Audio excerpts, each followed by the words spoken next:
जैन धर्म और दर्शन का स्वाध्याय हम सभी कर रहे हैं। मुनि प्रमाण सागर जी द्वारा विरचित। मंगलम भगवान वीरो मंगलम गौतमो गणी मंगलम कुंद कुंदाद्यो जैन धर्मोस्तु मंगलम। नमो अरिहंताणम नमो सेताणम नमो आयिर्याणम नमो उवज्जायाणम नमो लोये सवसाहुणम। पंच परमेष्ठी भगवान की जय। अगले 45 मिनट के लिए सभी प्रकार के पापों को त्याग करके सभी 9 बार नमोकार मंत्र पढ़ ले।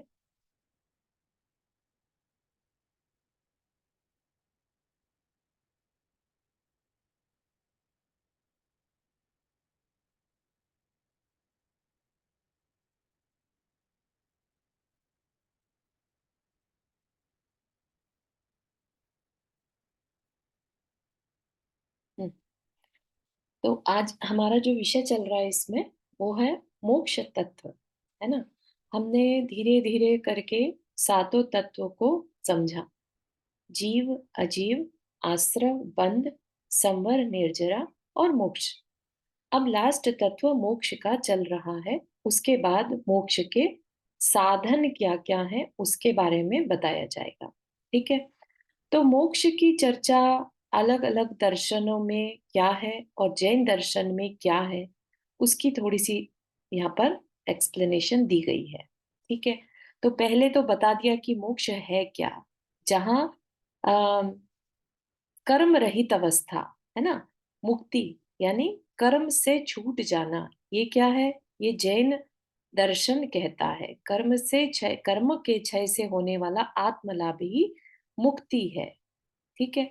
कर्मों के बारे में हमने आश्रव के टॉपिक के अंदर में सारे कर्म के प्रकार कैसे बंधते हैं ये सब समझा था, है ना। कर्म का आत्मा के साथ एक में एक संबंध है, जैसे दूध में पानी। ठीक है। उन कर्मों का क्षय किया जाता है किससे? निर्जरा से। ठीक है। निर्जरा तप के द्वारा होती है। यहाँ तक भी पहुंचे।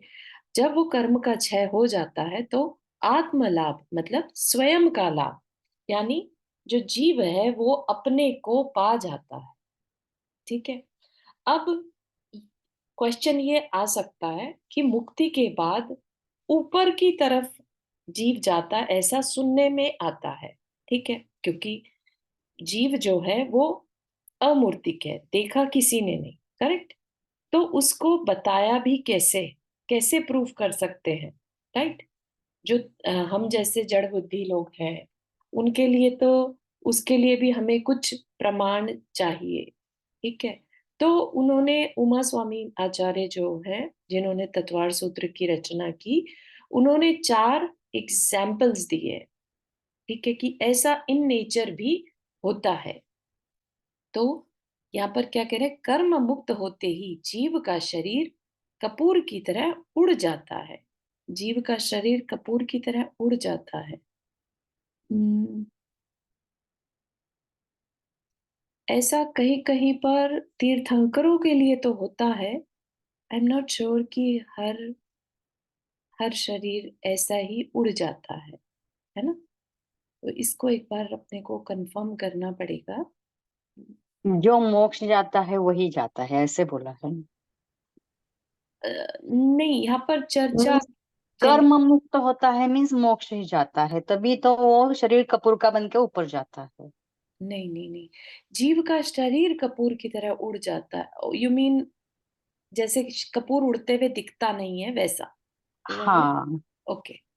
तो जीव का शरीर मतलब थोड़ा सा कहने में अलग सा लग रहा है, लेकिन इसका हम ये मतलब लें कि कर्म मुक्त होते ही जो जीव है शरीर में से, है ना, वह जैसे कपूर उड़ जाता है, दिखता नहीं है, ऐसे ही जीव ऊपर की तरफ चला जाता है तथा आत्मा अपनी स्वाभाविक ऊर्ध्व गति के कारण लोक के शिखर पर विराजमान हो जाता है। ठीक है। और ये बहुत मतलब फास्ट, इतना फास्ट एक समय में वो ऑलरेडी ऊपर स्थित शिला पर पहुंच जाता है। ठीक है। कर्मों का क्षय और जीव का लोकांत गमन दोनों साथ साथ होते हैं। ऐसा नहीं है कि उसके बाद भी जीव भटकता रहे संसार में। कर्म का क्षय जैसे ही हुआ, एक एक वर्गणाएं, है ना, कर्म की तो वर्गणाएं रहती है, पार्टिकल्स होते हैं, जैसे ही सारे पार्टिकल्स अलग हुए और जीव का गमन ऊपर की तरफ हो जाता है। जीव के ऊर्ध्व गति में, ऊर्ध्व गति मतलब ऊपर की ओर जाने में, आचार्य उमा स्वामी ने 4 हेतु दिए। तो ये जो सूत्र है, ये तत्वार सूत्र जी का सूत्र है। इसकी हिंदी देख लेते हैं। क्या कहा? पूर्व प्रयोग से, कुम्हार की चाक की तरह, जैसे कुम्हार के द्वारा घुमाया हुआ चाक डंडे के अभाव में अपने पूर्व संस्कारवश घूमता रहता है। ठीक है, जैसे आप सबको याद होगा, कभी देखा हो चाक चलते हुए, स्टार्टिंग करने के लिए कुम्हार को चाक को डंडे से घुमाना पड़ता है। ठीक है, एक बार घूम गया तो फिर वो घूमता रहता है संस्कारवश। ऐसे ही आपने पहिया भी देखा होगा, बच्चे जब वो एम्प्टी पहिया घुमाते हैं ना, गाँव में देखा होगा मेनली, है ना, स्टार्टिंग में उन्हें उठाकर पहिए को धक्का देना पड़ता है, उसके बाद वो घूमता रहता है। वैसे ही आत्मा द्वारा चेतना के ऊर्ध्वरोहण के लिए किए गए ध्यान आदि पुरुषार्थ जन्य संस्कार वश ऊर्ध्वगमन करता है। अतः पूर्व संस्कार भी जीव के ऊर्ध्वगमन में एक कारण है। कि जैसे वह डंडे के अभाव में चाक घूम रहा है, डंडा नहीं भी लगाया, अब एक बार घुमा दिया, अब घूम रहा है, उस पे कुछ भी शेप आकार दे सकते चाक पर रखकर मिट्टी के लौंदे से। ठीक है ना? अब वैसा ही आत्मा के चेतना में भी पूर्व संस्कार से ऊपर की तरफ जाने का संस्कार है। ठीक है, ऊर्ध्वरोहण होता है। अतः पूर्व संस्कार भी जीव के ऊर्ध्वगमन में एक कारण है। ध्यान आदि से उसने एक तरह से अपने चेतना को ऊर्ध्वगमन बना लिया। ठीक है, तो ध्यान आदि पुरुषार्थ से संस्कार बना लिया। ठीक है, इतना समझना। असंग होने पर, असंग का मतलब अलग हो जाने पर, मिट्टी से लिप्त तुम्बी, तुम्बी होती है जैसे घिया, जैसे बोलते हैं ना, या कोई भी मटकी टाइप की, मिट्टी के भार के कारण पानी में डूबी रहती है, और जब वह मिट्टी पानी से गलकर डूब घुल जाती है, तब तुम्बी ऊपर उठ जाती है ना। तो जो नेचर है, लेट से लकड़ी ही कह लीजिए, अगर उस पर कुछ बांध दिया आपने लोहे का या पत्थर का, तो वो नीचे जाएगी जाएगी। ठीक है ना? यहाँ पर मिट्टी से लिपटा हुआ का एग्जाम्पल इसलिए लिया ताकि मिट्टी अगर अपने आप ही गल जाती है, रिमूव हो जाती है, तो वो लकड़ी या तुम्बी ऊपर आ जाएगी, तैरने लग जाएगी। ठीक है, ये उसका असंग स्वभाव हो गया। जैसे ही अलग हुई तो तैरने लगी, जब तक चिपकी थी मिट्टी उसके साथ तो वो पानी में डूबी हुई थी। ठीक, वैसे ही कर्म लेप से लिप्त आत्मा संसार में डूबा रहता है, कर्मों के भार से मुक्त होते ही ऊर्ध्वगति कर लेता है। अतः असंगत्व ऊर्ध्वगति का दूसरा हेतु है।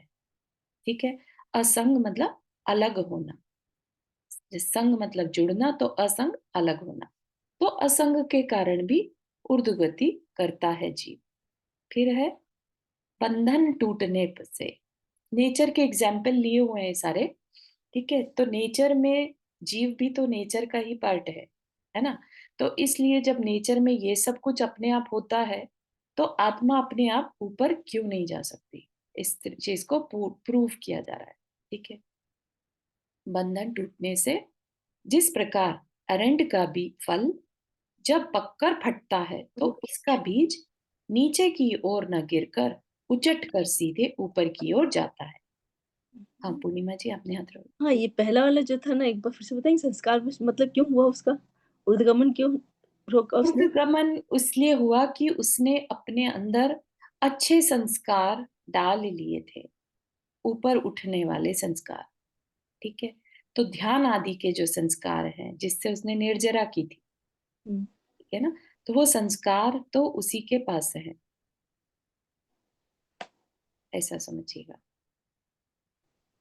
अच्छा, उसके जो संस्कार उसमें पड़ चुके हैं उसके कारण हुआ उसका। हाँ, ठीक है ना, क्योंकि अब आत्मा क्या है, कर्म हटे हैं, तो वह अपने हल्की हो गई। गुणों गुण को बढ़ा लिया उसने। हाँ, ठीक है।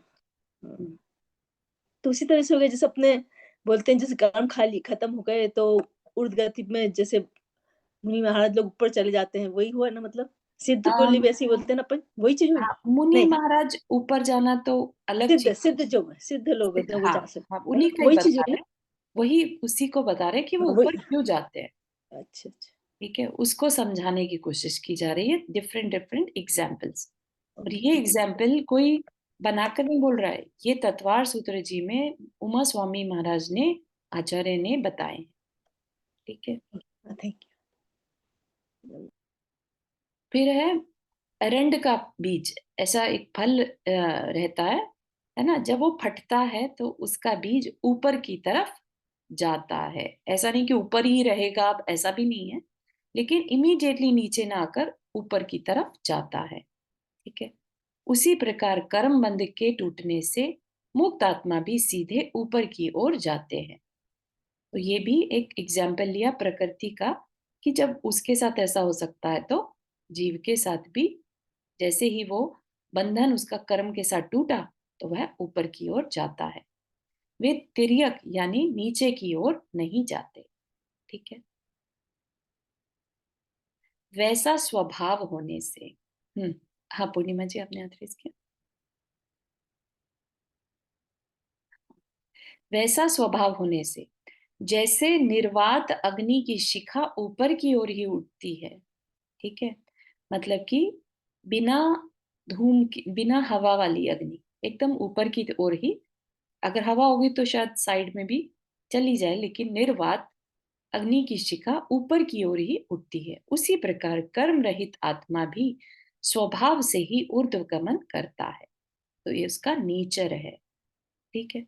कर्म रूपी वायु से प्रताड़ित होने के कारण ही वह इधर उधर भटकता है। तात्पर्य यह है कि जब तक कर्म जीव की स्वाभाविक शक्ति को विकारी बनाए रहता है, तब तक वह पूर्ण रूप से ऊर्ध्वगमन नहीं कर पाता। तो ऊर्ध्वगमन करना उसका स्वभाव है। जैसे अभी और एग्जाम्पल दे दिए, ऐसे ही लकड़ी का स्वभाव जैसे पानी के ऊपर तैरना है ना। तो इसी तरह से जीव का स्वभाव भी ऊपर की ओर गमन करना है। ये नेचर है उसकी। ठीक है। स्वाभाविक शक्ति को विकृत करने वाले कर्मों के नष्ट हो जाने पर आत्मा ऊर्ध्वगमन कर लोक के शिखर पर तिलक की तरह विराजमान हो जाता है। ठीक है। और तिलक वहीं तक क्यों जाता है, लोक के अग्रभाग तक या लोक के सबसे ऊपरी भाग तक? क्योंकि उसके बाद धर्म द्रव्य नहीं है। ठीक है ना। तो धर्म द्रव्य, जब हमने 6 द्रव्यों की बात पढ़ी थी, तो धर्म द्रव्य क्या करता है? धर्म द्रव्य गति में सहायक होता है। तो आज हम मूव कर पाते हैं क्योंकि यहाँ हमारे चारों तरफ धर्म द्रव्य उपस्थित है। ठीक है। और सिद्ध जो होते हैं वो आउट ऑफ लोक, वहां पर धर्म द्रव्य नहीं होने के कारण वो वहां रुक जाते हैं। अदरवाइज तो वो लोकाकाश में बस चलते ही चले जाते हैं। लेकिन अलोकाकाश में जो है सिवाय आकाश के और कोई द्रव्य नहीं रहता।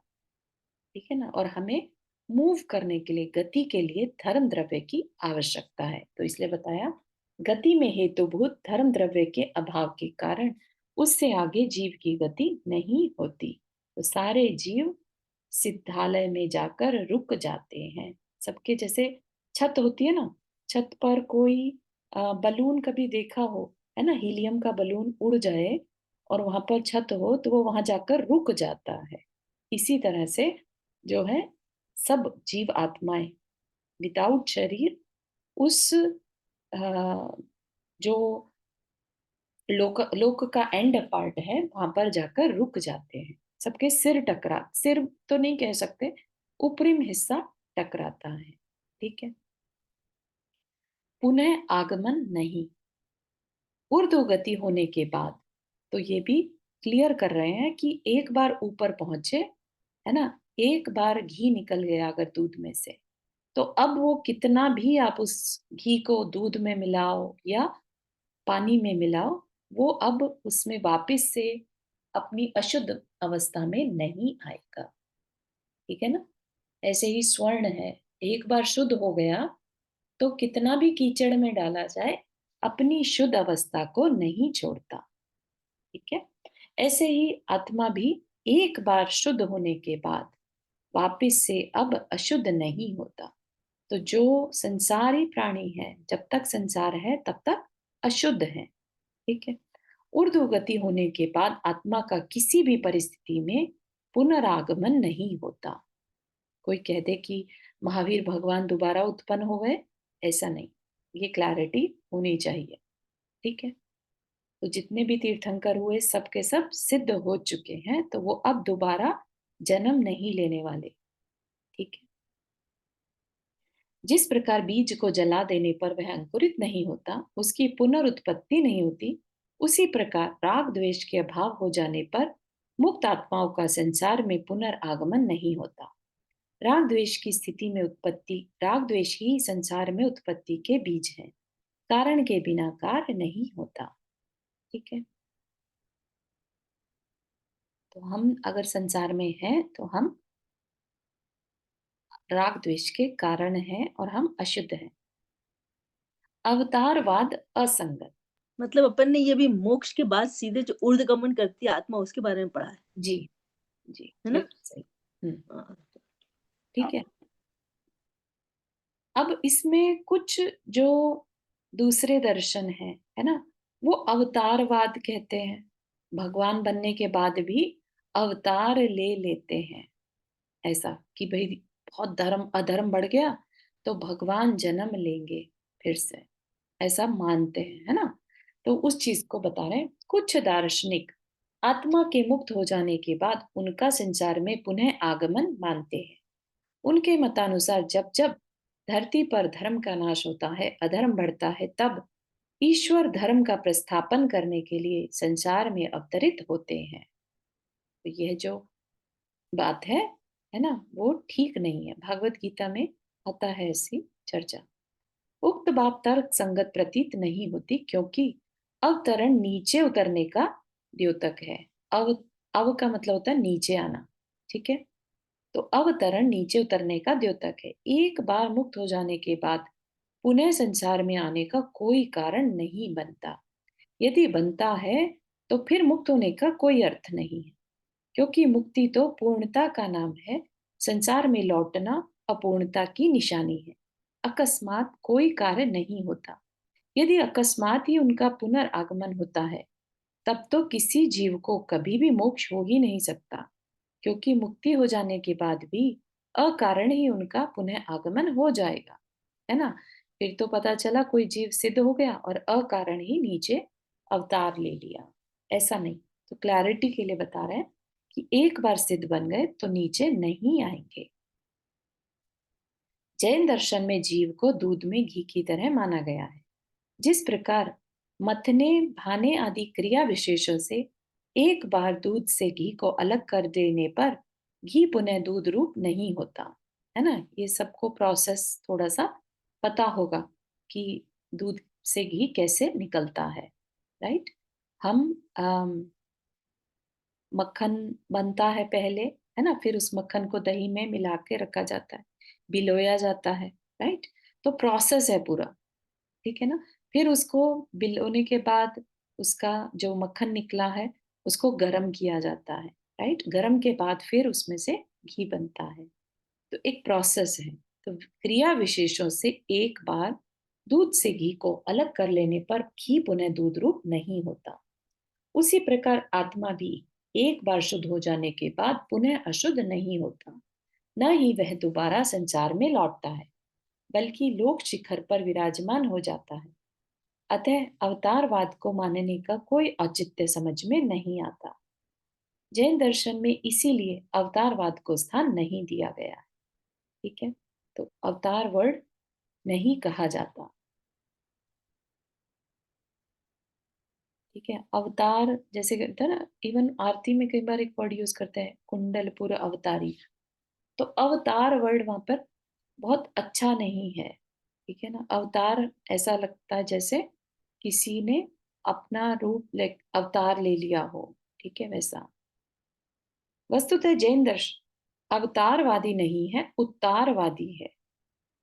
क्योंकि जैन दर्शन समस्त प्राणियों को संसार सागर से पार उतरने का मार्ग प्रशस्त करता है। उत्तार मतलब पार लगाना, पार लगाने वाला धर्म है। चारू जी, अवतार मतलब जन्म लेना भी हो गया ना? हाँ, जन्म लेना भी हो गया, लेकिन मेनली मेजोरिटी जो अवतार वर्ड है ना, हम नहीं, जैसे जनरली कुंडलपुर के लिए किसी यूज के, किया। हाँ, जनरली किसी के जन्म के लिए अवतार वर्ड नहीं यूज करते। अवतार इज बेसिकली किसी ने स्पेशल अपना वो रूप बनाकर आया हो, ठीक है, वो है तो कोई, लेकिन उस रूप में अब जन्म ले लिया, ठीक है। जैसे बोलते हैं ना विष्णु जी, और उनका वेश मतलब रूप बदल बनाकर आए थे। कृष्ण जी उन्हीं का ये रूप कहा जाता है ना, नारायण का रूप अवतार है ना, विष्णु जी का ही अवतार कृष्ण जी है, ऐसा कहते हैं, राइट। तो हाँ, एक तरह जैसे से, आरती में आपने बताया अभी हाँ, कुंडलपुर अवतारी, तो उसे यही मानेंगे ना कि कुंडलपुर अवतारी मतलब जन्म वहां हुआ इसलिए बोला करेक्ट गया। करेक्ट, आशय तो वही है, जन्म से हम्म। आशय है, लेकिन ये वर्ड जो है ना, ये मेनली अवतारवाद का द्योतक है कि भाई वो कुछ थे और उन्होंने यहाँ आकर रूप बदलकर जन्म ले लिया, ठीक है। ओके। मतलब ये बताना एक बार आत्मा मुक्त होकर दोबारा जन्म नहीं लेगी, यही है ना? अवतार का मतलब थोड़ा इसमें कर्ता बुद्धि आ जाती है कि अवतार जो एक तिर चुके हैं, अपने आप को तिरा चुके हैं, अब दूसरों को तिराने के लिए वापिस जन्म लेते हैं। अवतार मतलब ये होता है, मतलब कर्तव्य मतलब कि भाई ये भगवान ही सब कुछ करते हैं, वो करेक्ट, भगवान को जो बिल्कुल मानते हैं सही। ना, मतलब ये सब। जो ये माने कि भगवान ही सबका करता है, सभी कुछ वो ही संभाल रहा है लेखा जोखा, तो वो ही धरती पर आकर फिर से जन्म लेंगे, है ना, तो वो उस अपेक्षा से अवतार यूज होता है। तो उसको हमें पता रहना चाहिए कि अपन जैन दर्शन में अवतार वर्ड नहीं यूज करते।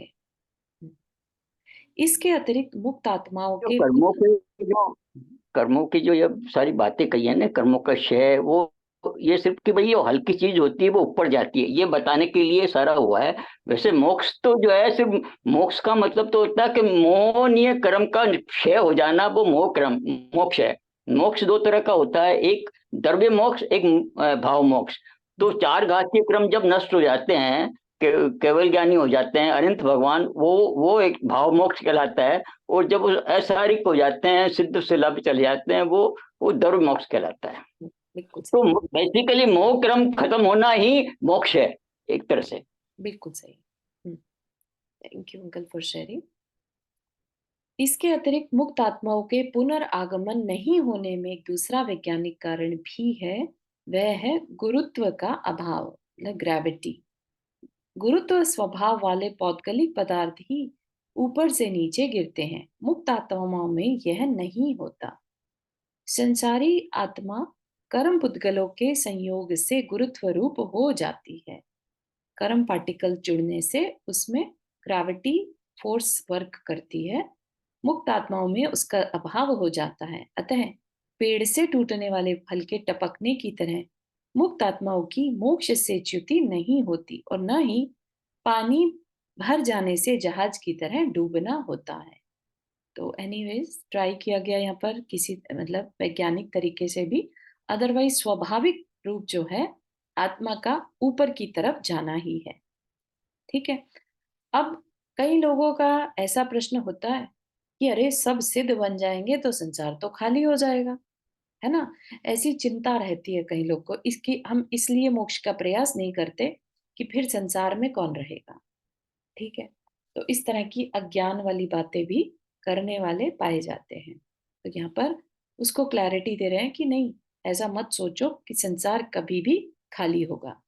या हमारे मन में यह प्रश्न उठ सकता है कि भव जीवों के निरंतर मुक्त होते रहने से एक दिन ऐसा भी आ सकता है जबकि पूरा संसार भव जीवों से खाली हो जाए।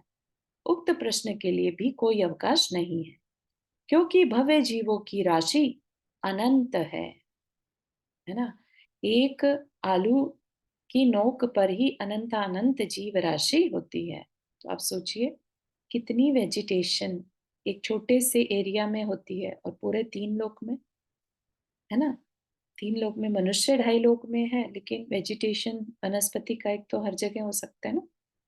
तो इतनी जीव राशि होने के बाद कैसे हम सोच सकते हैं? क्योंकि भव्य जीवों की राशि अनंत है। अनंत का अर्थ क्या है?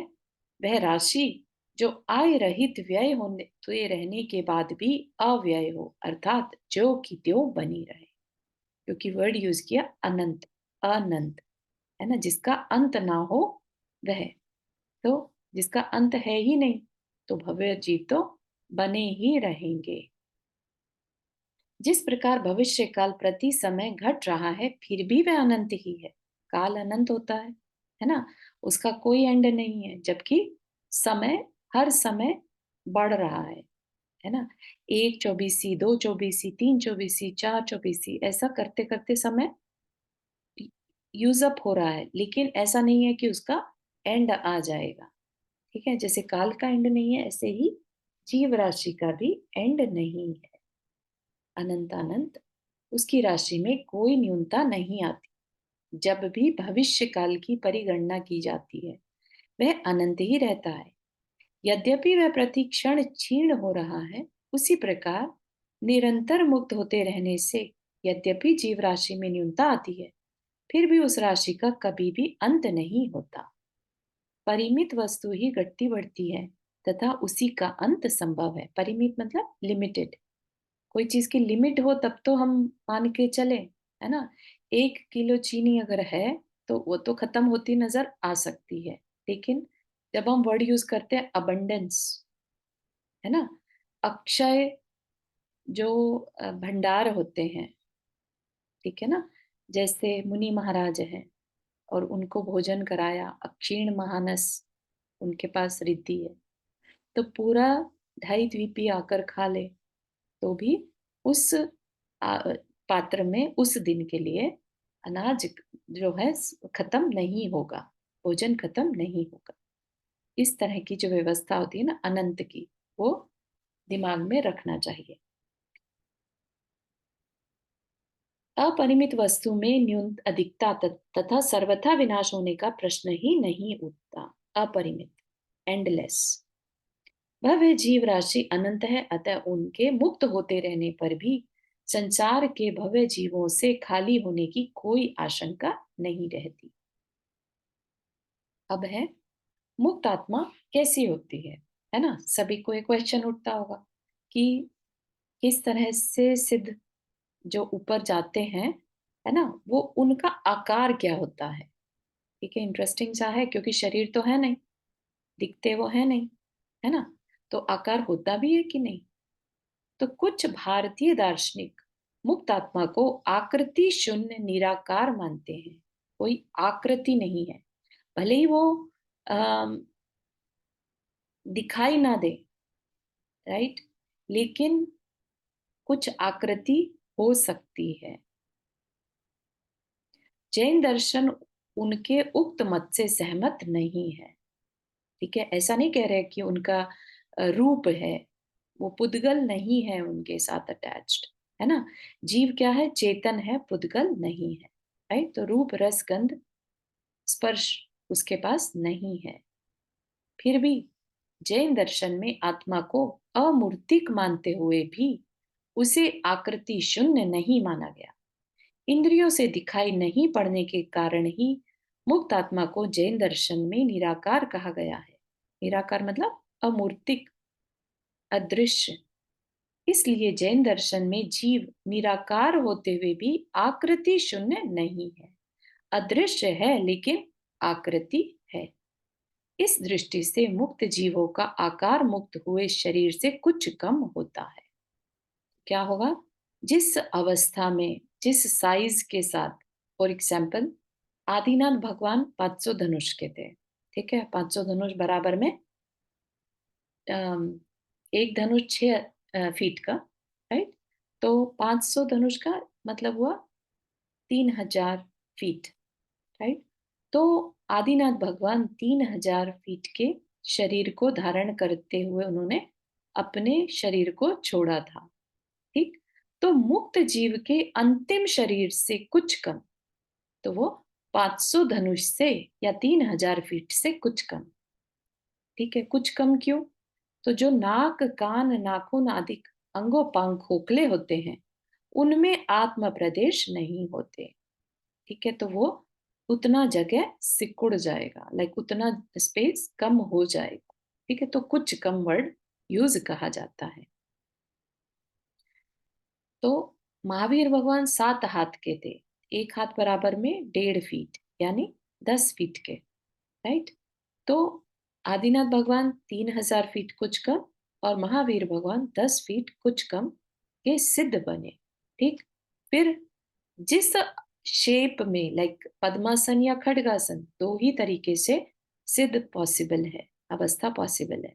ठीक है, तो अगर वो लास्ट में जब उनको केवल उन्होंने सारे कर्मों का क्षय किया, तो वो जिस रूप में अवस्था में थे, अगर पद्मासन थे तो पद्मासन, खड्गासन थे तो खड्गासन अवस्था, मतलब आकृति।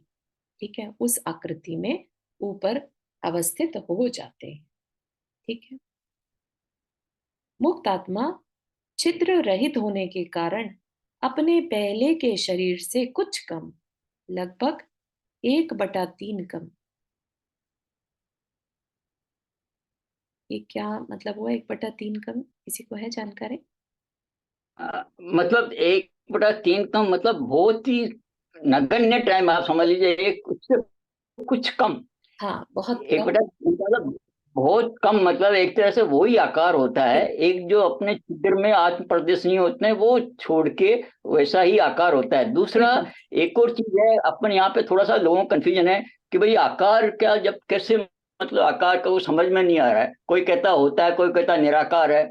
एक्चुअली क्या है कि जैसे अभी अपने शरीर को अपन देखते हैं तो आत्म प्रदेश आपको दिखता है कि आत्मा दिखती है? नहीं दिखती है, क्योंकि ये सूक्ष्म है। तो लेकिन इस शरीर का आकार को अपन समझ लेते हैं आत्मा का आकार है। तो इसी तरह से जो वो आत्म प्रदेश है वो उसी आकार का वो आत्म प्रदेश से बन जाता है। वो इतने सूक्ष्म होते हैं कि वो निराकार, वो दिखता नहीं है किसी को। ये आत्म प्रदेश दिखते नहीं है, वो आत्म प्रदेश से वो शरीर बनता है, ऐसा शरीर होता है। बिल्कुल बिल्कुल सही है। ठीक है, तो वो आत्म प्रदेश जो है उन्हीं का आकार की यहाँ पर चर्चा की जा रही है। ठीक है, मोम रहित सांचे के बीच के आकार की तरह अथवा छाया के प्रतिबिंब की तरह आकार वाले होते हैं। छाया का आकार तो दिखता है लेकिन वहां कुछ है नहीं, है ना। तो आकृति जहां दिखाई दे सिर्फ, ऐसा। ठीक है, अब यहाँ पर क्वेश्चन एक और आता है कि मोक्ष में होता क्या है ना। बहुत सारे लोग इस बात पर डर जाते हैं कि वहां जाकर तो चुपचाप बैठना पड़ेगा, है ना, दूसरों से बात भी नहीं कर सकते, एंटरटेनमेंट कैसे करेंगे, वहां तो ना कोई टीवी है ना सिनेमा है ना, वहां पर तो बस बैठे रहना है, ना कोई खाना है ना पीना है। तो इस तरह के भाव भी होते हैं, वो भी अधूरी जानकारी के कारण है। ठीक है, तो मोक्ष का सुख, मोक्ष अवस्था का सुख कैसा है? न्याय विशेषिक दार्शनिक सिद्धों में सुख का अभाव मानते हैं। जो एक दर्शन है न्याय विशेष का, वो सिद्धों में सुख का अभाव मानते कि वहां कोई सुख है ही नहीं, है ना। उनके अनुसार बुद्धि, इच्छा, सुख दुख आदि आत्मिक गुणों का अभाव हो जाना ही मुक्ति है। वे सिर्फ दुख के अभाव को ही मुक्त जीवों का सुख मानते हैं। ठीक है ना, जो अतीन्द्रिय सुख है, जो कर्म रहित सुख है, उसको वो नहीं मानते। ठीक है, तो इस प्रकार तो मुक्त जीव भी पाषाण की तरह सुख के अनुभव से रहित हो जाएंगे। ठीक है, जबकि ऐसा नहीं है। सिद्धों का सुख इस प्रकार का नहीं होता। ऐसा नहीं है कि सिर्फ दुख के अभाव से ही बस सुख है ना। तो वो बात कहना ठीक नहीं है। सिद्धों का सुख इस प्रकार का नहीं है, क्योंकि इस प्रकार के सर्व विनाशी निरर्थक मोक्ष के लिए मोक्षार्थी यानी मोक्ष को, मोक्ष की ओर बढ़ने वाला क्यों इतने सारे तपश्चरण, योग साधना, समाधि आदि कार्य को करेगा? क्यों तपस्या करेगा? क्यों निर्जरा करेगा? है ना। देखा जाए तो मुनि महाराज भी सुखी हैं, क्योंकि उनके अंदर इच्छाएं, संसारिक इच्छाएं नहीं है, तो वो भी सुखी है ना। तो फिर उसके आगे बढ़कर जो शुक्ल ध्यान लगाना, योग साधना, समाधि करना, ये सब किस लिए? ठीक है ना, तो ऐसा नहीं है। तो इससे भी ऊपर कुछ वो अनंत सुख है, अव्याबाद सुख है, जिसके लिए मुनि भी साधना करते रहते हैं, है ना। जो बाहुबली भगवान है, राइट, उन्होंने 1000 साल तक तपस्या करी, 1 साल तक, सॉरी, एक वर्ष तक तपस्या करी। तो वो तो पहले दिन से ही मुनि थे ना, सुख होना चाहिए था ना उनके पास, फिर तपस्या 1 साल तक पूरी क्यों करी, राइट। तो इस तरह की चीजों से हमें क्लैरिटी के साथ रहना चाहिए, ठीक है। इसी से खिन्न होकर कुछ लोगों ने वैशेषिकों के मोक्ष का उपहास करते हुए कहा है, गौतम ऋषि वैशेषिकों की मुक्ति की अपेक्षा वृंदावन में सियार होकर रहना अच्छा समझते हैं, कि मुक्ति की अपेक्षा वृंदावन में सियार होकर रहना अच्छा समझते हैं, कि वहां पर कोई दुख नहीं है, वृंदावन का सियार बन गए, अब कोई दुख तो है नहीं, है ना।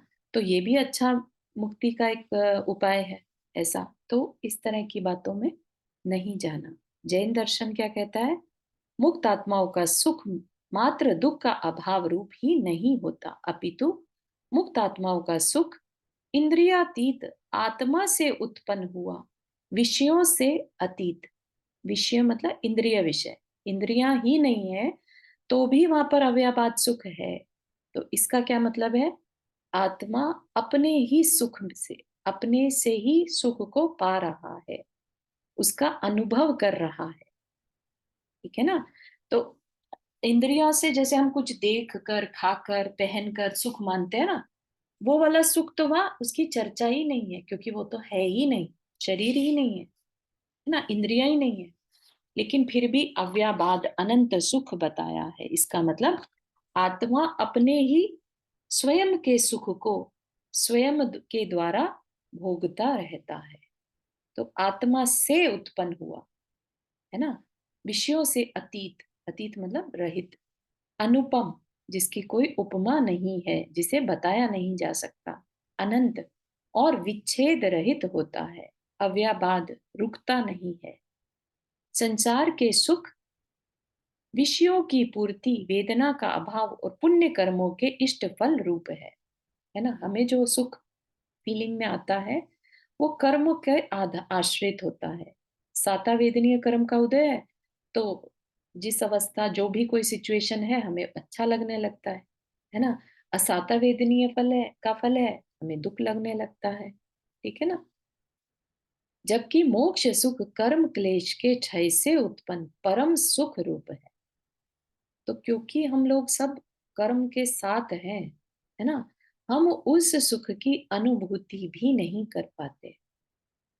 तो हमें श्रद्धान करना होता है ऐसे में, कि हाँ ऐसा कोई सुख है, उसको तो हम उस अवस्था को पाने के बाद ही महसूस कर पाएंगे।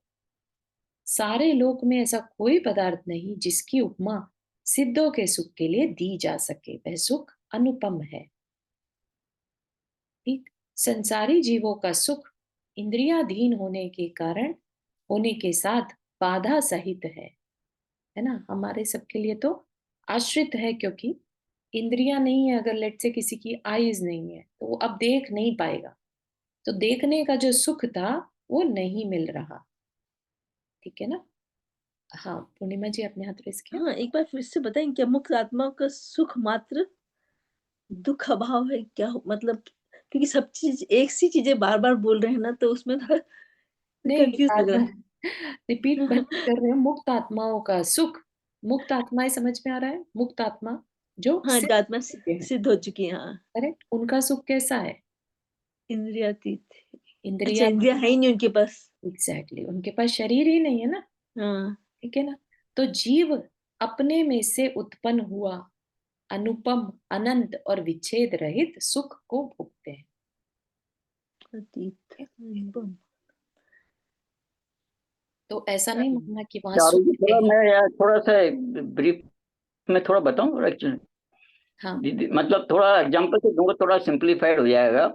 यहाँ बहुत पे जो क्लियर हो सुख की जाएगा। बात कर रहे हैं, सारा जो दुख है वो इच्छाओं का है।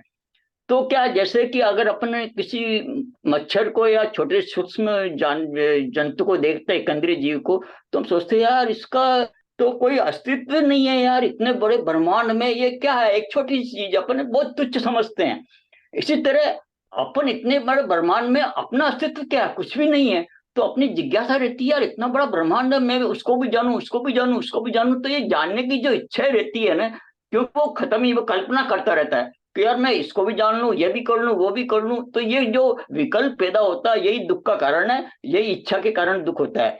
जब वो सिद्ध अवस्था में चला जाता है, तो वहां पे तो क्या है कि तीन लोक के सारे द्रव्य सारे जानने में आ रहे हैं, कुछ जानने को कुछ रहा ही नहीं। तो विकल्प ही पैदा नहीं होता है, इच्छा ही नहीं पैदा होती है। इच्छा किस बात की होगी? जब सब जानने को आया है, सब वो कर सकता है, तो फिर वो इच्छा ही नहीं होती। जो इच्छा नहीं होती तो अनंत सुख है। बिल्कुल सारा जो दुख है या अपने इंद्रियों में जो ध्यान में संसारिक दुख समझते हैं, वो यही तो है कि मैं कुछ जानूं, मैं कुछ करूं। इसी का जो है ना, वो नहीं कर पाता है, या कर लेता है, या मिल जाता है तो कभी राग होता है, कभी द्वेष होता है, इसी का दुख होता है, विकल्प पैदा होता है। ये बिल्कुल सही अंकल, थैंक यू, बहुत अच्छा। ठीक है, तो संसारी जीवों का सुख इंद्रियां अधीन होने के साथ बाधा सहित है। ठीक है, जबकि सिद्धों का सुख अतीन्द्रिय मतलब इंद्रिय रहित और बाधा से रहित है। उनके उस सुख को अव्याबाद सुख कहते हैं। अव्याबाद मतलब कोई बाधा नहीं होना, अव्याबाद। कोई कोई सिद्धों के सुख को सुषुप्त अवस्था के समान मानते हैं, पर उनकी ये मान्यता ठीक नहीं है। कई बार क्या कह देते हैं कि जब सोते हैं हम, उस टाइम हमें कोई इच्छा नहीं रहती, कोई हमें कर्म परेशान नहीं कर रहा होता, कोई वेदना नहीं है, तो हम सुखी हैं सोते टाइम, है ना। तो ऐसा नहीं, ऐसा मत मानिए कि जो सोने वाली अवस्था है उसमें हमें सिद्धों जैसा सुख हो जाता है, नहीं। ठीक है, तो सुषुप्त अवस्था क्या है? श्रम, क्लम, मद, व्याधि आदि निमित्तों से उत्पन्न होती है, और वह मोह विकार रूप है ना। हम कब सोते हैं? हम थक जाते हैं तो हम निद्रा को लेते हैं। निद्रा क्या है? अपने आप में कर्म के उदय से, है ना। तो इसलिए ये भी निमित्तों से उत्पन्न होती है। तो निमित्त से जो उत्पन्न हो रही है वह मोह विकार रूप है। तो उसमें कोई सार्थकता नहीं है कि वो सिद्धों का गुण है, सिद्धों का सुख के बराबर है।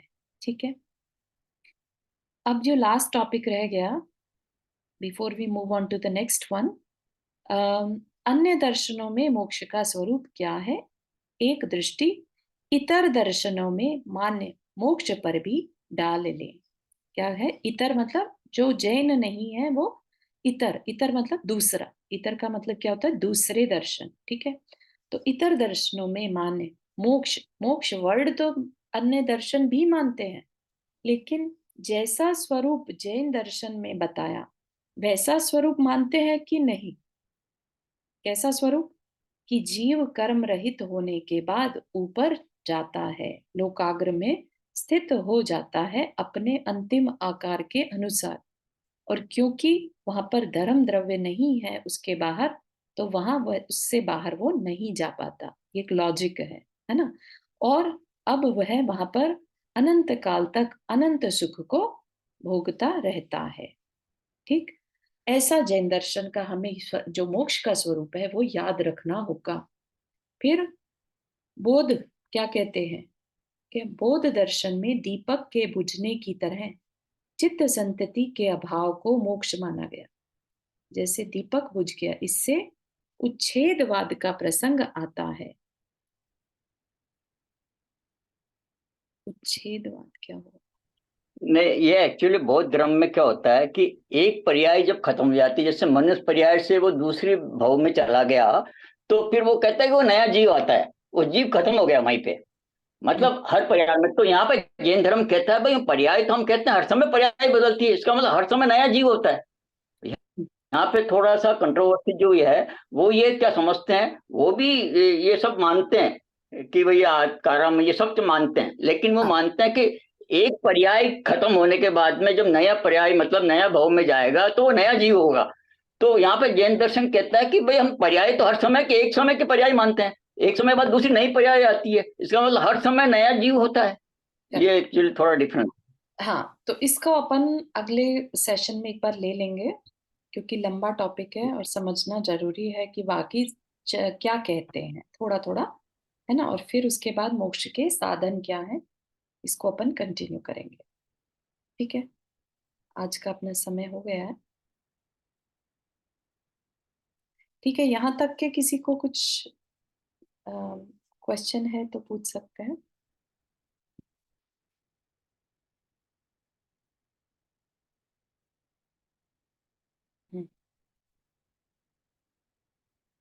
जिन यहाँ पे थोड़ा ऐसा थोड़ा भ्रम होता है कि या ये जो अपने तर्स क्या निगोज जीवी होते हैं वो ऊपर सिद्ध शिला पर भी रहते हैं, ऐसा कहते हैं। लेकिन जीव जितने भी होते हैं ऊपर ऊर्ध्वलोक में वो त्रस नाड़ी के अंदर ही होते हैं। जबकि अपन ने देखा होगा या तीन लोग का जो स्वरूप देखा होगा, जैसे एक आदमी खड़ा हो ऐसे हाथ पैर से उस पर रखा हुआ है, इस तरह का है ना, तो उसमें जीव नहीं होते हैं, जीव सिर्फ तरस नाड़ी में होते हैं। और जो निगोज जीव है वो तरस नाड़ी में उस तो तरस नाड़ी में नहीं होते के बाहर भी हो सकते हैं ना निगोदिया जीव तो। हाँ, तरस नाड़ी के बाहर, ये तो कह रहा हूँ, तरस नाड़ी के बाहर जो होते हैं वहां पे निगोद होते हैं बेसिकली। यहाँ मैं हो सकता है मैं भी wrong, I don't know, but ये एक्चुअली जितने स्वर्ग और ये जितने भी है मोक्ष तक ये शिला ये जितने भी है सब तरस नाड़ी में ही है, वो तरस नाड़ी के बाहर नहीं होते हैं कभी भी ये। बिल्कुल सही है। सिद्ध शिला जो है 2.5 द्वीप जो है उतने ही आकार की है, क्योंकि मनुष्य ही मोक्ष जा सकता है, तो उतना ही अपने को हाँ, ये ढाई ढाई दिव्य जो है ना वो तरस नाड़ी के अंदर अंदर ही है, ढाई दिव्य। बिल्कुल सही। चलिए, अब बीच में आपने देखा होगा ना एक रेक्टेंगुलर एक बनती है तरस नाड़ी, उसी के अंदर होता है ये सारा जो ढाई दिव्य वो इसी मतलब पूरा जो बना हुआ है ना अपने ढाई दिव्य नहीं, पूरा जो ब्रह्मांड बना हुआ इसमें तरस नाड़ी के अंदर ही है। हाँ बिल्कुल सही। चलिए, जिनवानी स्तुति। जावानी के ज्ञान से सुजलो कालो, सोवाणी मस्तक धरो सदा देत हूदो। हे जिनवाणी भारती तो ही जपो दिन रैन, जो तेरा शरणा कही सो पावे सुख चैन। 9 बार नमकर में।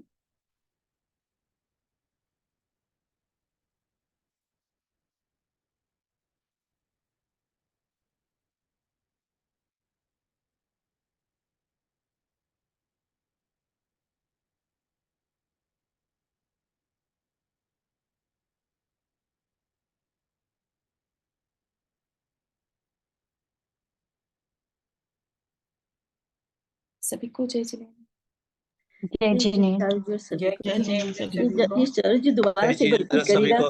हाँ यार मेरा जिनेन्द्र सभी को। ठीक, चलिए थोड़ा सा एक बार जय जिनेन्द्र। जी।